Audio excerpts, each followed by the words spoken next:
Iya, saudara, hari ini saya akan sampaikan sesuatu tentang dalam hidup kita ini banyak hal yang kita hadapi, kita gumuli, dan seringkali juga membuat iman kita akhirnya menjadi lemah. Beberapa waktu yang lalu ada orang yang datang kepada saya, dia menceritakan semua pergumulan hidupnya, saudara. Ya, saya bilang, ibu ya berdoa, cari Tuhan. Saya sudah cari Tuhan, saya sudah berdoa, saya sudah begini. Ya, tapi mana saya tidak melihat janji Tuhan. Ini banyak sekali terjadi dalam kehidupan orang Kristen, saudara, yang merasa bahwa Tuhan itu lalai di dalam hidupnya. Kita baca dulu 2 Petrus pasal yang ketiga, ayat yang ke-9, saudara. 2 Petrus 3 ayat 9, firman Tuhan di sana berkata, ya, biarlah kita semua juga menjadi peringatan bagi kita, saudara. 2 Petrus 3 ayat 9, baca bersama, 1, 2, 3. Tuhan tidak lalai menepati janjinya, sekalipun ada orang yang menganggapnya sebagai kelalaian. Tetapi ia sabar terhadap kamu, karena ia menghendaki supaya jangan ada yang binasa, melainkan supaya semua orang berbalik dan bertobat. Saudara, ayat ini jelas berkata bahwa Tuhan tidak lalai menepati janjinya. Bilang kanan kirimu, denger ya, Tuhan itu tidak pernah lalai loh. Cepat ngomong sama kanan kiri. Ya, suami istri juga saling ingetin, ya. Jangan cuma salaman kanan kiri bilang Tuhan baik. Ya, sekarang kita ngomong kanan kiri, Tuhan tuh enggak pernah lalai. Ingat, ya. Lalu dikatakan di sana, sekalipun ada orang yang menganggapnya lalai. Bilang lagi kanan kirimu, jangan kamu anggap Tuhan lalai loh. Cepat ancam kanan kirimu. Harus diancam ya. Jangan anggap Tuhan lalai loh. Ya, kenapa saudara? Semua persoalan, pencobaan, persoalan di hidup yang Tuhan izinkan kita alami itu, saya percaya Tuhan bekerja dengan waktunya, Tuhan bekerja dengan caranya, amin. Ya, tetapi memang ya selalu saya katakan Tuhan dengan manusia itu beda tipis toh. Tuhan maha tahu, manusia sok. Ya, tapi kita enggak boleh sok tahu. Tuhan itu maha tahu, masalahnya kita ini sok tahu. Kita pikir bahwa kita yang lebih tahu ya, waktunya kapan, ya caranya bagaimana. Kita pikir kita yang harusnya tuh kayak begini-begini loh, harusnya begini-begini. Saudara ingat kisah seorang panglima di Alkitab yaitu Naaman. Dia panglima tertinggi dari Raja Aram. Ketika dia kena kusta, saudara, lalu ada budak yang bekerja di rumahnya, orang Israel, bilang sama istrinya, sebenarnya kalau bapak mau pergi, ya itu di Israel ada seorang nabi yang bisa menyembuhkan. Lalu dia pamitlah kepada rajanya, izinkan aku pergi, aku ini mau berobat. Kemana? Ke Israel.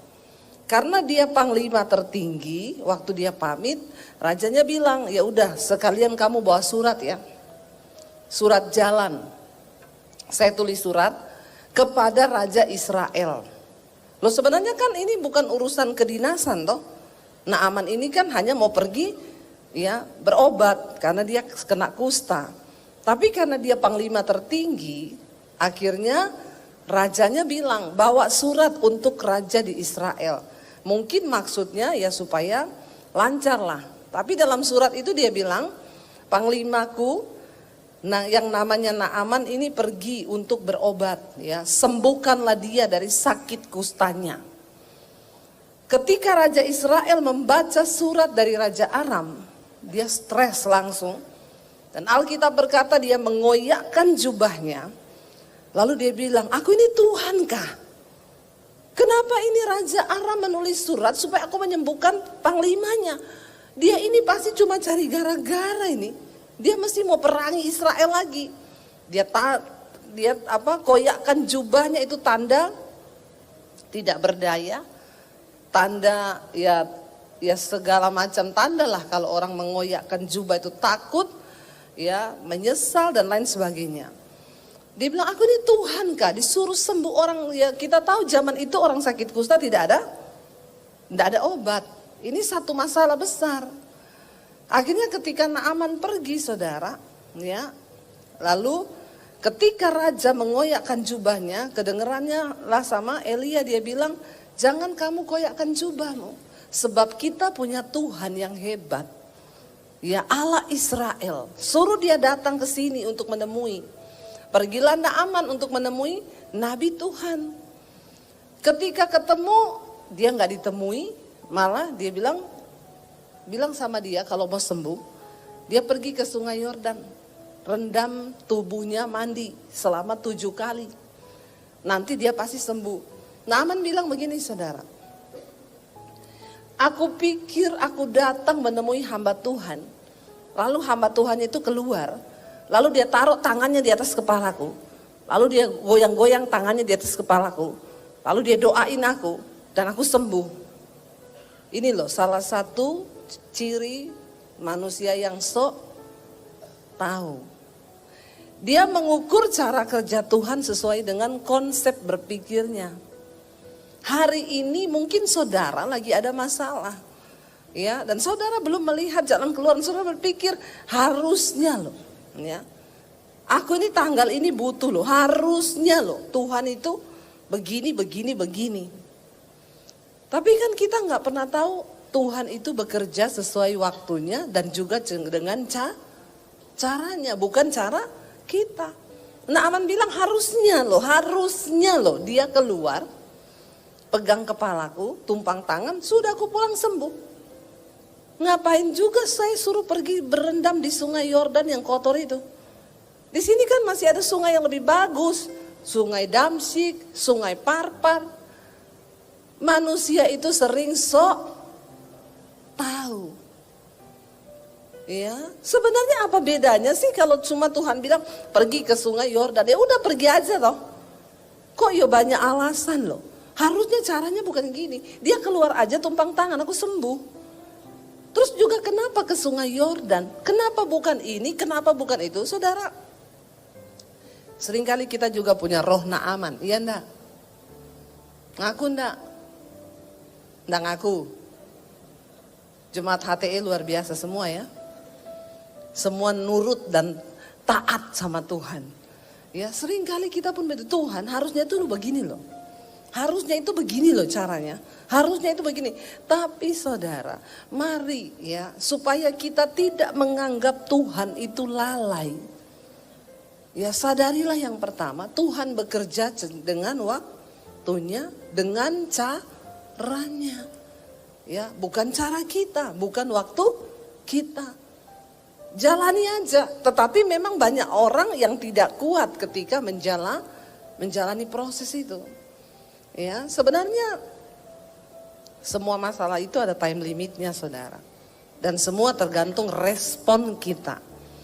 Ya, saya percaya. Makanya sekarang kalau jemaat, Bu Debi, saya itu gini-gini. Sudah Bu, berdoa saja. Semua ada time limitnya kok. Ibu mau datang sama saya, mau cari Pak Victor juga, enggak ada guna. Kita enggak bisa tolong. Amin. Enggak usah menatap saya seperti itu. Ya. Nggak usah cari-cari pendeta, nggak usah cari-cari gembala, ada masalah cari gembala. Cari gembala itu kalau mau bawa oleh-oleh saja, amin. Lo ndak amin, ini malah ketawa.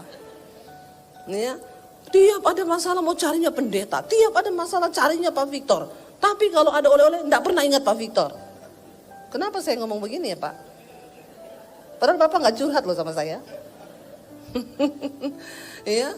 Benar gak saudara? Ketika ada masalah, ada persoalan, cari Tuhan. Supaya kita mengerti maksud Tuhan, supaya kita beroleh kekuatan. Ada lagi ibu-ibu datang sama saya, Bu, saya itu sudah cari Tuhan. Saya percaya sama Yesus. Kenapa hidup saya itu banyak masalah? Saya bilang, Bu, itu tandanya kau masih hidup. Amin. Ya, kalau masih ada masalah, itu tanda kita masih. Bilang kanan kirimu, masih ada masalah? Puji Tuhan, masih hidup kau. Ya, kalau udah nggak ada masalah berarti sudah mati ya. Ya hidup ini saya bilang kita percaya kepada Yesus bukan supaya hidup kita ini tidak ada masalah. Kenapa kita percaya kepada Yesus sebagai Tuhan dan Juru Selamat? Supaya ketika kita menghadapi masalah di hidup ini, kita punya kekuatan. Amin. Jangan terbalik-balik. Banyak orang Kristen sesat, banyak orang Kristen mundur, banyak orang Kristen murtad. Kenapa? Ya, karena dia bilang sih udah ikut Tuhan, tapi kok banyak masalah. Kita percaya Tuhan, kita ikut Tuhan, karena memang dunia ini tempatnya masalah. Dunia ini gudangnya masalah. Ya kita percaya Yesus, kita ikut dia, supaya ketika tekanan dan persoalan datang, kita ini punya kekuatan. Saya ketemu satu orang yang tinggalin Yesus karena pasangan hidup. Ya, kenapa kamu tinggalin Yesus? Saya dapat jodoh soalnya Bu.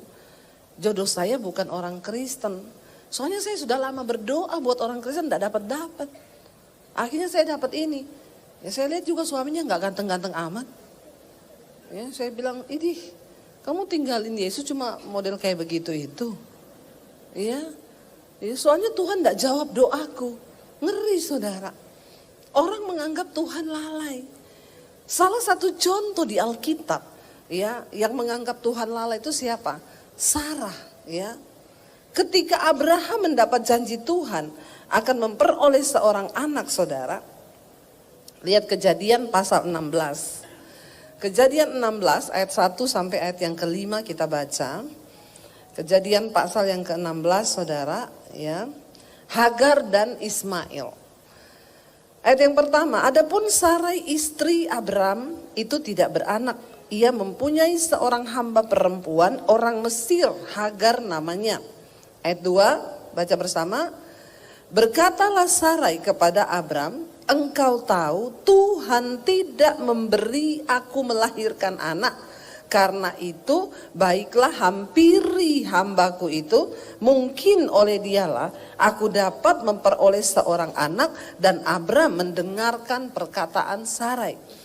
Perhatikan saudara, apa yang seringkali membuat kita ini tidak sabar menunggu janji Tuhan digenapi.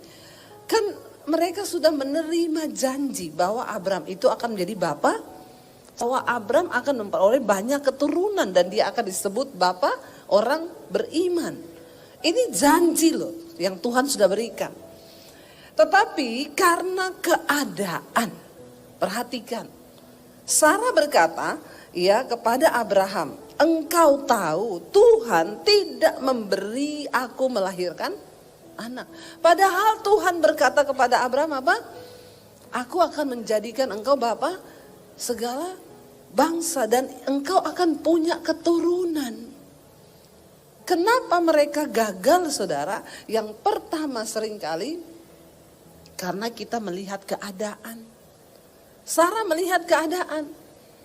Iya, dia nggak percaya sama janji Tuhan, malah dia bilang apa? Tuhan tidak memberi aku untuk melahirkan anak. Iblis itu sering kali saudara, kerjaannya iblis itu apa? Kerjaannya iblis itu membuat kita meragukan akan janji Tuhan. Ya, iblis gak suka orang yang beriman. Karena itu tiap hari pasti dia bilang sama Sarah, kamu kan sudah menopause, kamu memang gak bisa punya anak. Lihat keadaanmu, gak bisa. Gak ada orang sudah menopause mati haid itu bisa punya anak. Itu secara ilmu, secara logika, hal itu tidak mungkin. Hari ini apa yang sedang iblis tanamkan dari pikiran saudara? Iya, mungkin iblis berkata, nggak mungkin usahamu itu bisa bangkit lagi, nggak mungkin rumah tanggamu bisa dipulihkan, nggak mungkin, dan nggak mungkin. Itu kerjaannya setan. Setiap hari dia akan berusaha menanamkan sesuatu di pikiran kita yang bertentangan dengan firman dan membuat kita meragukan akan janji Tuhan. Ya, tapi jangan biarkan setan. Waktu Sarah ini diserang sama iblis, dia perkatakan apa yang iblis taruh di otaknya. Harusnya yang dia perkatakan gini kan sama suaminya, Pak, ya memang secara keadaan ya, enggak masuk akal sih ya. Aku sudah mati haid, masa bisa punya anak? Tapi kan Tuhan udah janji tuh. Ya udah kita tunggu ya janji itu ya. Amin. Dan kita lihat salah satu kesalahan fatal dari Abraham, saudara. Ya, fatal sekali. Waktu Sarah memberikan sebuah pilihan, ya sudah, aku kan punya hamba, hampiri aja hambaku itu. Mungkin oleh dia, aku dapat memperoleh seorang anak. Ayat yang dikatakan berikutnya apa? Dan apa? Abram mendengarkan perkataan Sarai. Bapak-bapak hati-hati loh ya. Kalau kau juga mendengar sesuatu yang bertentangan dengan firman Tuhan, jangan didengar. Tapi ya namanya, ya mungkin sih laki-laki ya.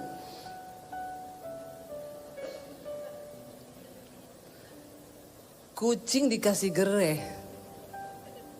Ya enggak bapak-bapak?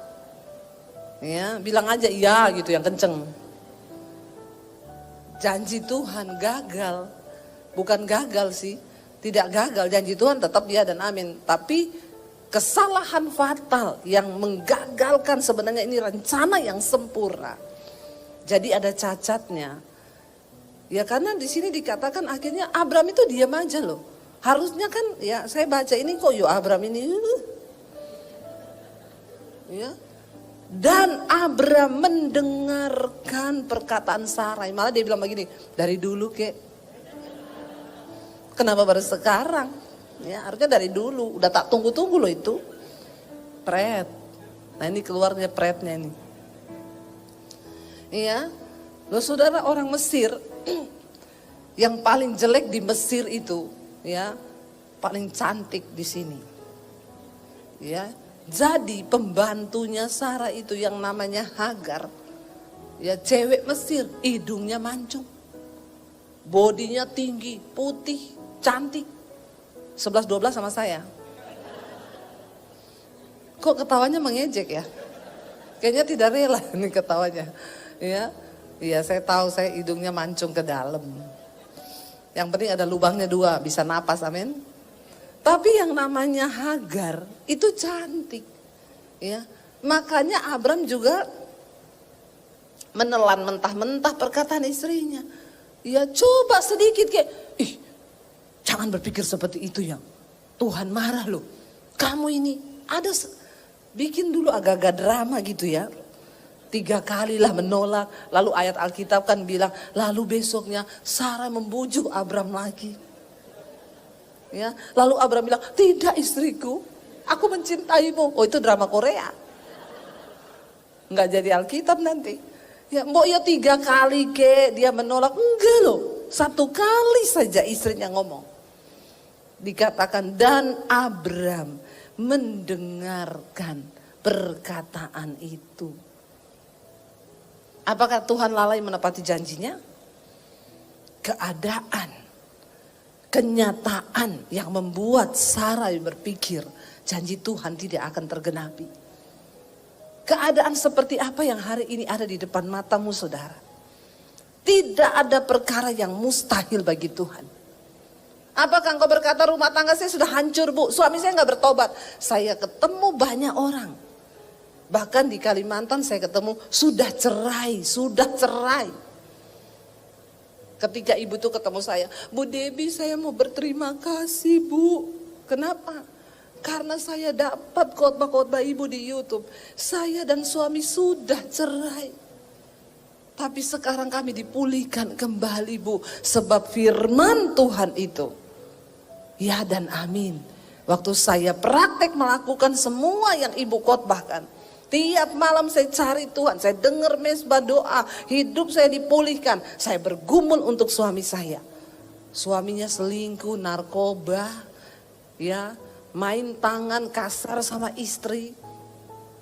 Semua orang berkata, ya pantas ceraikan saja, model laki-laki begitu. Keluarga semua mendukung, ceraikan saja. Itu bukan suami, setan itu. Tapi saudara, waktu dia tangkap janji Tuhan, dia dengarkan firman. Ketika saya khotbah saya bilang, selama engkau rindu untuk kehendak Tuhan digenapi atas rumah tanggamu. Satu orang saja antara suami atau istri yang mengimani firman Tuhan, tidak ada yang mustahil. Rumah tanggamu dapat dipulihkan. Dia tangkap janji Tuhan tuh, dia bergumul. Dia datang kepada saya, Bu, terima kasih. Sekarang saya dan suami saya menjadi jemaat Mesbah Doa. Kami dipulihkan, rumah tangga kami diberkati Tuhan. Suami saya sekarang mencari Tuhan. Kok gak ada yang tepuk tangan? Ini jemaat Semarang ini memang, ya, loh benar gak saudara? Gak ada yang mustahil. Gak ada keadaan yang tidak mungkin. Saya makan loh di Salatiga di restoran, tiba-tiba ada suami istri datang. Dari jauh dia datang saudara, langsung nangis, ya, mau berlutut di kaki saya. Ibu, terima kasih Bu, nggak usah kayak gitu, berdiri. Nanti orang pikir saya pukulin ibu, berdiri Bu. Ya kadang-kadang juga jemaat itu memang, ya tapi saya juga menyadari mungkin karena dia memang merasakan anugerah Tuhan ya. Saya mau berterima kasih sama Ibu Debbie. Kami berdua Bu, hampir bercerai Bu, tidak ada harapan. Tapi ketika kami dengar firman Tuhan, kami terus ngikuti Bu, rumah tangga kami dipulihkan. Saya mendengar banyak sekali kesaksian yang seperti itu. Di Atlanta suami istri sudah bercerai saudara. Ya, suaminya selingkuh, istrinya tidak tahan, lalu istrinya juga nggak kuat, punya anak, ya sudah kita cerai aja. Saya udah nggak bisa, kamu udah selingkuh sama orang lain. Ketika bercerai, istrinya selingkuh juga dengan temannya, suami orang juga. Nih lingkaran setan nih begini nih. Akhirnya dia sampai hamil, dia gugurkan kandungannya. Lalu di saat itu dia sudah stres saudara. Orang tuh kalau berbuat dosa pengennya mati, pengennya bunuh diri, hidupnya gak damai sejahtera. Karena itu yang membuat orang bahagia bukan harta, bukan uang. Tapi waktu kita berjalan di dalam kehendak Tuhan, di dalam kebenaran, itu ada kebahagiaan, amin. Biar kau mau kaya seperti apa, kalau kau hidup dalam dosa, gak bahagia hidupmu. Akhirnya saudara, ya, dia stres sampai terpikir mau bunuh diri, tapi di saat itu dia temukan firman Tuhan, dia dapetin khotbah saya di YouTube, dia mulai percaya kepada firman Tuhan. Dan janji firman Tuhan itu ya dan amin. Dia dijamah Tuhan, dia bertobat, dia sungguh-sungguh cari Tuhan, dia berdoa buat suaminya, sudah bercerai. Lalu suaminya balik kembali kepada dia, waktu saya pergi ke sana ketemu mereka sama-sama melayani Tuhan, dipulihkan Tuhan. Gak ada yang mustahil. Jangan lihat keadaanmu hari ini, tapi percaya kepada firman Tuhan, amin. Lalu akhirnya Abraham melakukan dan ayat 3 berkata, jadi Sarai, istri Abraham itu mengambil Hagar hambanya orang Mesir itu. Yakni ketika Abraham telah 10 tahun tinggal di tanah Kanaan. Lalu memberikannya kepada Abraham suaminya untuk menjadi istrinya. Abraham menghampiri Hagar, lalu mengandunglah perempuan itu. Ketika Hagar tahu bahwa ia mengandung, maka ia memandang rendah akan nyonyanya itu. Ayat 5, lalu berkatalah Sarai kepada Abraham, penghinaan yang kuderita ini adalah tanggung jawabmu. Ini juga memang kadang-kadang perempuan itu susah dipahami. Iya gak bapak-bapak? Bilang iya aja cepet, yang kenceng. Gak usah takut sama istrimu. Yang menyebabkan masalah ini siapa? Yang ngomong Abraham suruh tiduri Hagar siapa? Ya, giliran sudah hamil, ya jadi seperti ini, dia ngomong sama Abraham apa? Penghinaan yang kuderita ini adalah tanggung jawabmu, pret nggak? Ya, memang wanita itu ya sembarangan kalau ngomong, terus setelah gitu, ya kayak gitu, ditawari suaminya mau makan nggak? Dihabisin sama suaminya. Loh kok gak disisain? Nah tadi kan saya tanya katanya gak mau makan. Ya tapi kan bukan gitu maksudnya. Mau saya disuapin, pret gak? Laki-laki itu salah terus ya. Gak apa-apa saya mewakili bapak-bapak. Nih contoh nih. Makanya istri hati-hati kalau ngomong. Kita nih harus kuat dalam firman, amin. Supaya tidak mencelakakan suami. Kasihan kan Abraham. Dia yang suruh tiduri Hagar. Setelah Hagar hamil, dia datang ngomong, penghinaan yang kuderita ini adalah tanggung jawabmu. Kasihan gak Abraham? Ya, akulah memang yang memberikan hambaku ke pangkuanmu. Tapi coba lihat, baru saja ia mengandung. Ia sudah memandang rendah akan aku. Tuhan kiranya yang menjadi hakim antara aku dan engkau. Pret nggak? Bawa lagi nama Tuhan. Dia yang suruh tidur itu Hagar. Dia bilang lagi Tuhan lagi bawa nama Tuhan yang akan menghakimi. Saudara ya, kita lihat di sini akhirnya sebuah kesalahan fatal terjadi hanya gara-gara keadaan yang membuat orang itu tidak percaya pada janji Tuhan. Saya kemarin di Jakarta saya ketemu dengan satu orang hamba Tuhan, Pak Amos, saudara, dia Ratnam. Dia dulu yang menubuatkan kami ketika kami ada di Jakarta. Waktu Tuhan panggil kita dari Solo pindah ke Jakarta. Menanti janji Tuhan itu rasanya tidak mudah. 1 tahun pertama di Jakarta kami tidak ada pelayanan. Akhirnya suami saya bilang, saya mau pulang. Saya nggak kuat berpisah dengan anak-anak. Saya bilang, tapi kan Tuhan berjanji kita disuruh ke Jakarta. Ini tanah Kanaan yang Tuhan bawa buat kita. Ada janji besar buat kita sini. Suami saya bilang, saya nggak peduli, aku mau pulang.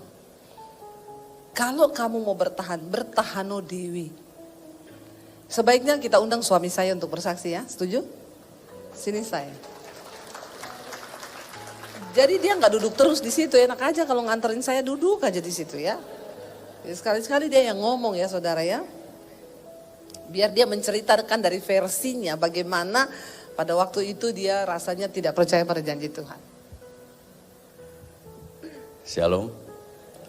Ya. Tepatnya 15 tahun yang lalu bahwa Tuhan bicara kepada kita untuk kita pindah dari Solo, pindah ke Jakarta.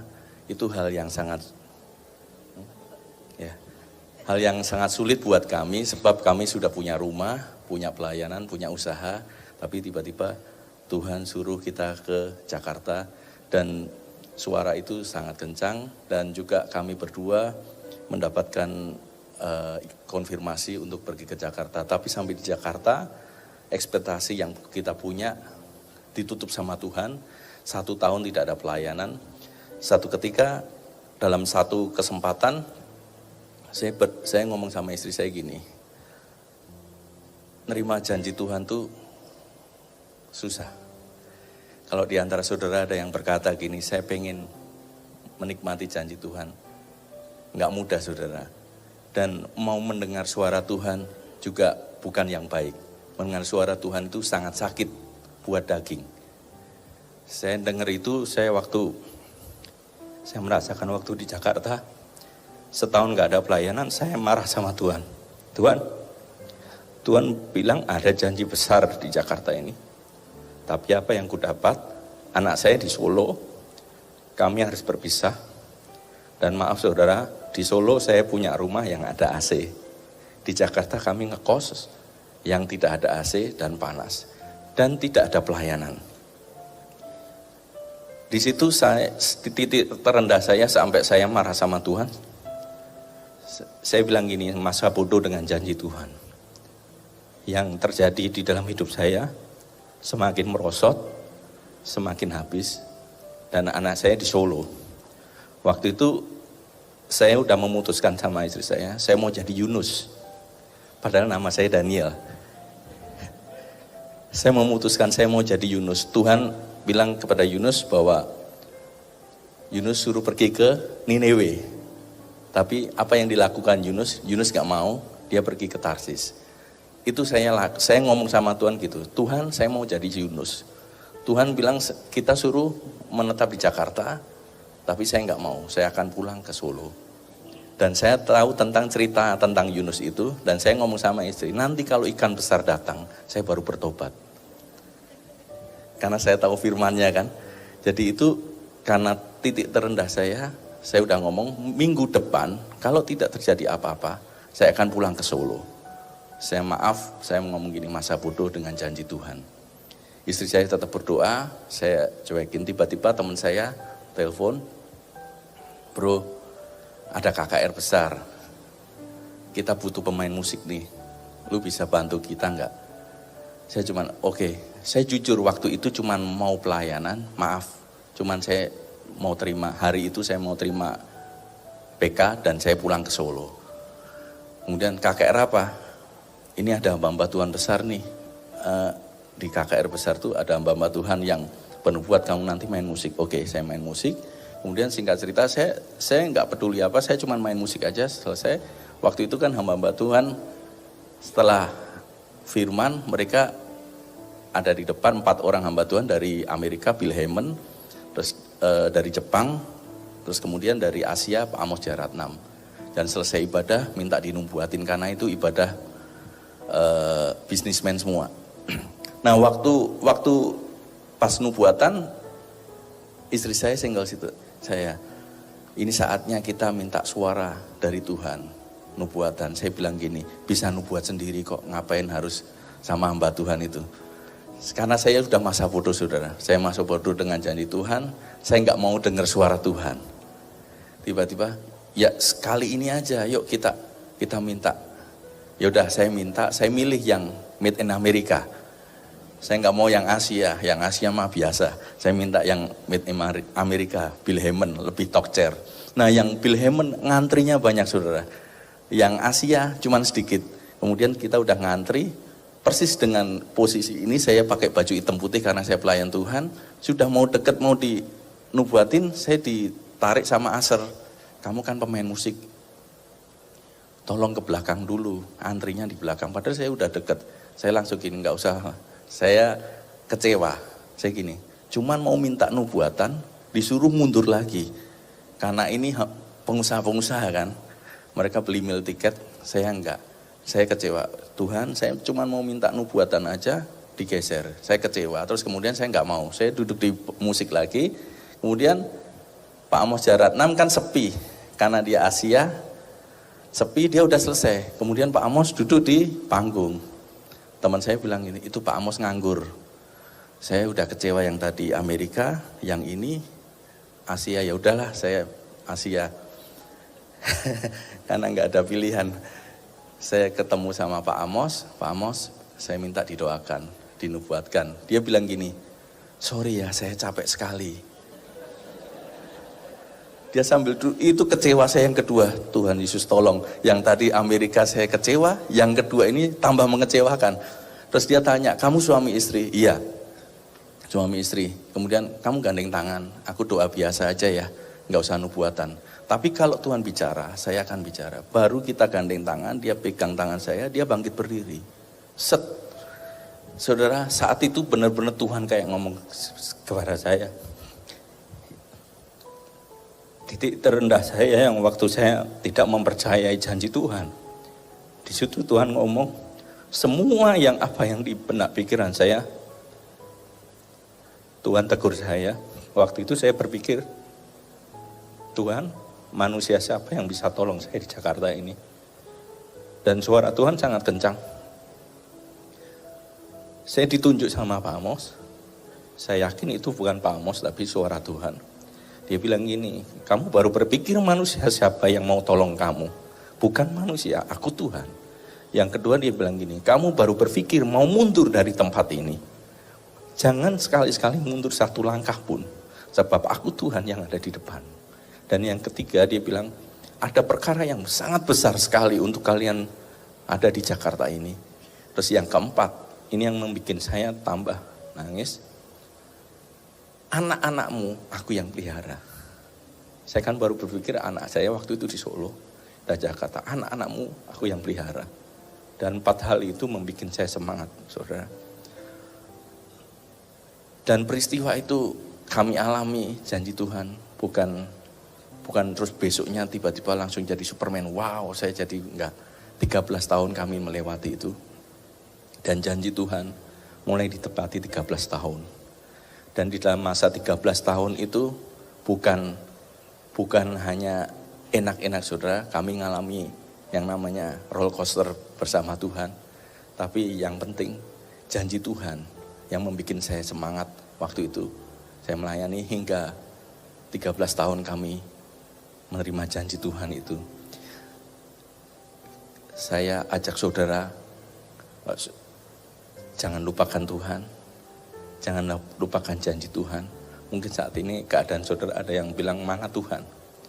Jangan sekali-sekali bilang Tuhan tidak ada. Tuhan itu ada. Amin. Dia menyertai kita dari hari ini sampai selama-lamanya. Amin.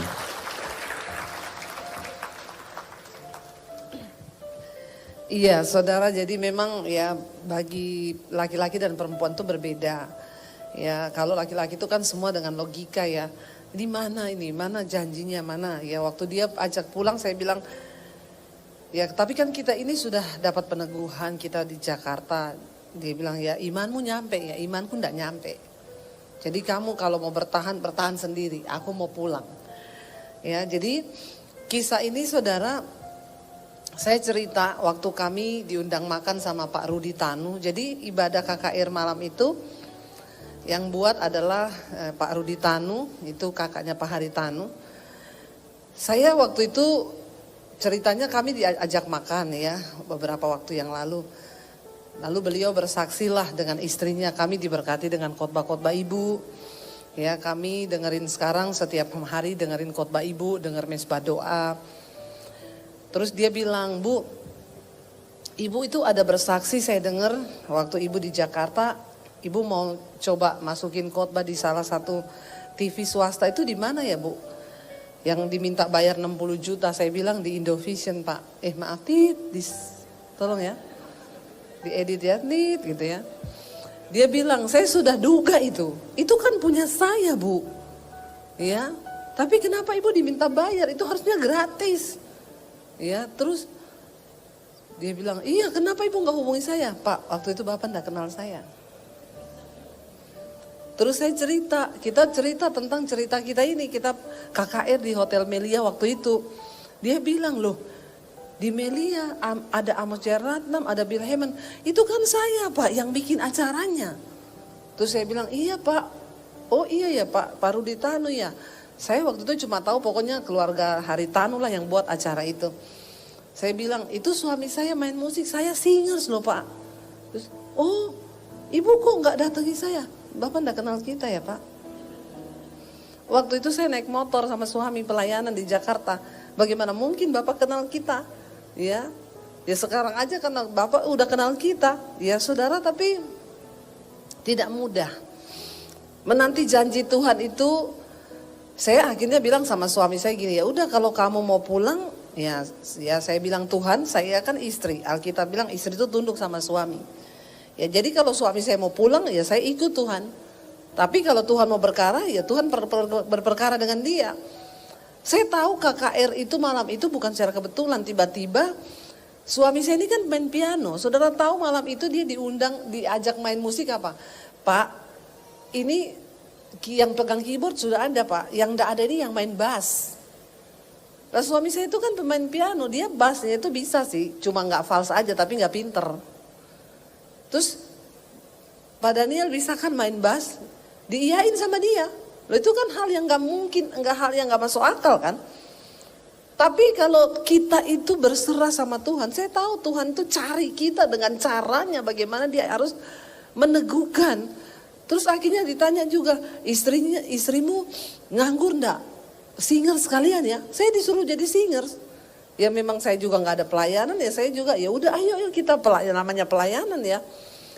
Dan waktu itu saya bilang, ini kan nabi-nabi nih yang datang. Tapi waktu itu nabi dari Semarang nggak diundang Pak Victor Purnomo. Karena ini nabi di Semarang saudara ya. Terus saya bilang, kita maju yuk minta nubuatan yuk. Lah dia tuh kan yang kayak gitu-gitu, kita kan bisa bernubuat sendiri, wong sama-sama sama Tuhan. No. Enggak, saya bilang, ini kita butuh suara Tuhan yang audible lewat orang. Yang bisa kita dengar dengan telinga, dan ini orang kan enggak tahu kita ini siapa. Ya, makanya ketika saya panggil, ya kita pilih yang mana? Dia bilang yang made in USA. Bill Hammond. Udah baris antri-antri suruh mundur. Mundur dulu pemain musik, mundur. Ini ada pengusaha yang mau masuk. Akhirnya saudara, dia bilang enggak usah kan, apa aku bilang? Enggak usah minta-minta nubuatan, bernubuat dewi wai. Ya udah kita duduklah pulang, saudara saya disuruh. Ya udah kita balik aja yuk, balik. Nah setelah itu terus teman saya bilang, itu Pak Amos nganggur loh. Ya jadi saudara, udah gitu dia bilang lagi, saya doa biasa aja ya, enggak usah bernubuat ya. Lah orang mau cari nubuat malah Memang ya itulah iblis ya. Selalu iblis itu memang berusaha dengan lewat perkataan orang, lewat ini ngomong, saya enggak usah bernubuat ya, doa biasa ya. Doa biasa ngapain kita, wong kita ini mau minta suara Tuhan loh. Akhirnya dia bilang ya udah, tapi kalau Tuhan mau sampaikan sesuatu saya sampaikan. Kita baru berdiri gandeng tangan, dia langsung berdiri. Langsung suami saya ditunjuk. Kamu lagi berpikir manusia siapa yang menolong kamu? Kamu lagi berpikir siapa yang akan gini. Aku Tuhan yang memanggil kamu, Tuhan yang setia. Aku yang akan menggenapi. Ya terus jangan mundur satu langkah pun. Soal anak-anakmu, bagaimana kita nggak nangis saudara, kita nggak cerita apa-apa loh sama dia. Bagaimana dia bisa tahu terang benderang, tapi itulah saya bilang Tuhan. Ya. Akhirnya kami bertahan, ya benar seperti suami saya bilang, ketika bertahan bukan berarti besok tiba-tiba semua digenapi, perkara besar datang 13 tahun. Kalau saya cerita 13 tahun penantian akan janji Tuhan. Dengan air mata, sampai akhirnya rumah kita di Solo kejual. Tapi kita cuma pegang perkataan Tuhan itu, jangan mundur satu langkah pun. Mau ambil keputusan jual rumah di Solo karena memang panggilan Tuhan di Jakarta. Tapi waktu itu saya bilang ya mungkin Tuhan suruh kita jual rumah supaya nggak kepikiran pulang-pulang Solo lagi dong. Kalau masih ada rumah kan pulang, masih ada rumah, pulang, masih ada rumah. Iya. Jadi ya udahlah kita jual hanya untuk bayar kontrakan di Jakarta, jual rumah di Solo. Ya kita minta tanda lagi, Tuhan jual kalau 1 bulan kita iklanin di koran ada yang beli berarti itu dari Tuhan. Enggak 1 bulan, 3 hari. Ya begitu iklan langsung orang telepon. Saudara, waktu itu kami berpikir Tuhan lalai menepati janjinya. Mungkin hari ini juga di antara saudara banyak yang berpikir bahwa aduh kok kayak gini terus saya enggak mendapat janji Tuhan. Tapi Tuhan bilang begini, sekalipun banyak orang menganggapnya sebagai kelalaian. Tapi apa? Ia sabar terhadap kamu. Tuhan sabar terhadap kita. Karena ia menghendaki supaya jangan ada yang binasa. Melainkan supaya semua orang berbalik dan bertobat. Kenapa Tuhan itu memberi waktu kepada kita masing-masing? Saya 13 tahun harus menunggu. Ya di Jakarta. Tapi kalau di flashback dari awal saya terima Yesus itu panjang perjalanannya. Ya. Bagaimana melihat janji Tuhan itu digenapi panjang ya. Baru 13 tahun. Saya dari terima Yesus itu udah puluhan tahun saudara. Tapi kenapa Tuhan dikatakan dia sabar? Sekalipun kita bilang Tuhan, ya saya juga dulu pernah bilang Tuhan kok janji Tuhan itu tidak digenapi-genapi ya. Dulu saya keluar dari rumah, Tuhan bilang berbahagialah kamu jika kamu meninggalkan ayahmu, ibumu, rumahmu, ladangmu. Engkau akan memperolehnya lipat kali ganda. Rumah 1 tok aja di Solo dijual. Karena ikut panggilan Tuhan. Bagaimana memperolehnya lipat kali ganda? Mana janji Tuhan itu? Kita aja kehilangan rumah yang cuma satu-satunya. Ya, tapi saudara, kenapa Tuhan itu sabar terhadap kita sekalipun? Tuhan ya, saya beberapa kali juga dulu merasa Tuhan tuh lalai loh. Saya jujur di depan saudara. Saya hamba Tuhan tapi saya juga manusia biasa yang masih bisa lihat keadaan. Yang masih merasa tertekan ketika menghadapi persoalan. Saya jujur, tapi saya minta ampun lagi. Dan saya bilang Tuhan ampuni aku Tuhan. Berusaha meneguhkan hati itu tidak mudah. Makanya kita perlu firman di hidup kita. Ternyata ketika saya baca ini, kenapa saudara? Rasanya kelihatan Tuhan mengulur. Cuma satu, di dalam proses penantian kita akan janji Tuhan. Tuhan mau kita mengalami Tuhan. Kita melihat dia secara pribadi. Kita mengalami pertolongannya. Karena dia menghendaki supaya tidak ada seorang pun yang binasa. Melainkan supaya kita semua berbalik dan bertobat. Dan ini kita tidak dapatkan di mana-mana. Proses dari Tuhan itu hanya ada di dalam Tuhan. Karena itu hari ini kalau saudara sedang diproses, tetap pegang firman Tuhan. Istri, jangan kau rongrong suamimu untuk melawan firman Tuhan seperti Sarai. Ya, suami, jangan juga dengar kalau istri ngomong sesuatu yang tidak sesuai firman. Demikian sebaliknya, suami, jangan kau rongrong istrimu untuk tidak menggenapi rencana Tuhan. Tapi mari kita saling meneguhkan. Kalau suami lemah, istri menguatkan. Kalau istri lemah, suami harus menguatkan. Harus ada salah satu yang kuat di dalam firman. Amin. Cepat atau lambat firman Tuhan, janjinya itu pasti digenapi dalam hidup kita.